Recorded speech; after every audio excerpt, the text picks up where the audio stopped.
Magandang araw po, welcome po sa aking channel, Lubnoy TV. Para sa 10.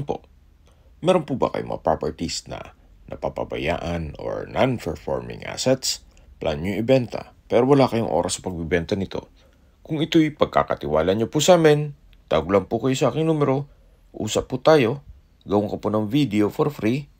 Yes, libre po, wala po kayong babayaran. Tutulungan pa namin kayong mabenta ang inyong property.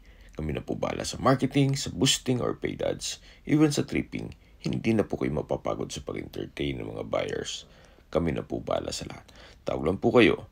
Nandito po tayo ngayon sa Daang Hari, kung saan meron po tayong bagong video presentation. Isang income generating property na 6-door apartment. May lot area po ito na 150 square meters. At sa dokumento naman po nito, ito'y titulado at buhay po ang may-ari. Kaya wala po kayong magiging problema sa documentation o sa transfer ng title. Ang monthly income po nito pag occupied lahat ng 6 units ay 18,000 pesos. Pero hindi naman po ito napabakante, gawa ng napaganda po ng lokasyon. 2 blocks away lang po ito from Daang Hari at sa lahat ng business establishments dito sa area. Kaya sa ngayon po, hindi ko po maipapakita sa inyo ang loob ng unit gawa ng meron pong mga tenant. Kumbaga privacy naman po para sa kanila. Pero upon tripping, pwede naman po tayo makisuyo na i-check natin ang loob nito. Sa structure, maayos pa naman po siya. Siguro, retouch na lang po ng pintura ang gagawin nyo dito. At once na ma-refurbish nyo po ito, possible po na pwede nyong iangat na ang monthly rental. Dito po sa likod ko ay meron na pong steel gate at dito naman po sa harapan ay kakasya ang dalawang sasakyan. Isang sedan at isang SUV.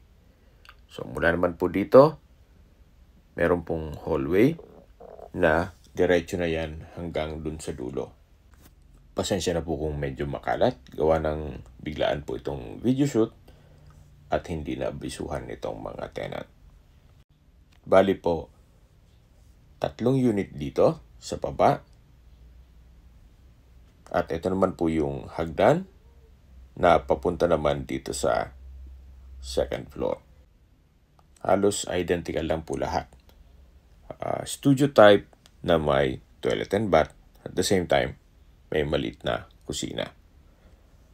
So, dito na po tayo sa pangalawang palapag kung saan meron din po ditong 3 unit. Habang pinagmamasdan niyo po ito, pag-usapan na natin ang distance, location at travel time. Gaya po nabanggit ko sa inyo kanina, ito po ay 2 blocks away from Daang Hari or walking distance.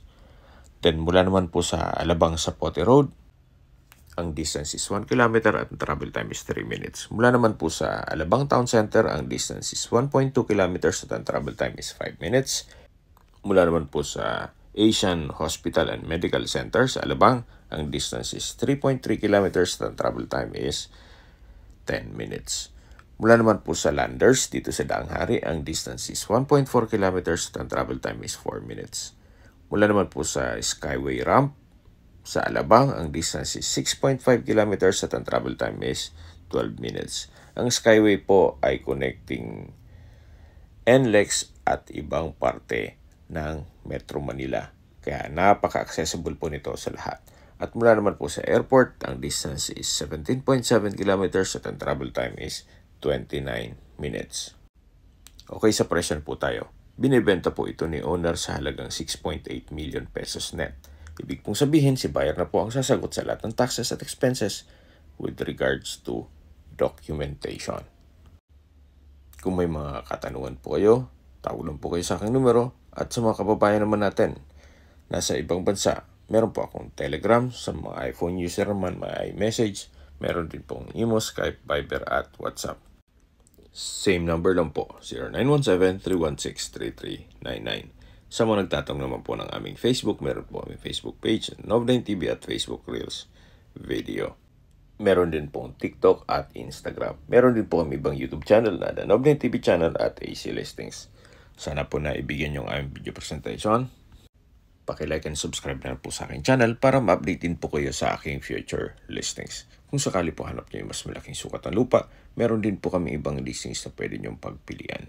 Huwag po kayong mag-atubiling tumawag sa amin, then let us know your budget para malaman namin kung anong property pwede namin i-alok sa inyo. Sa lahat pong viewer, subscriber at nagtiwala po sa amin, salamat po sa suporta. Ingat po kayo lagi at yung pamilya.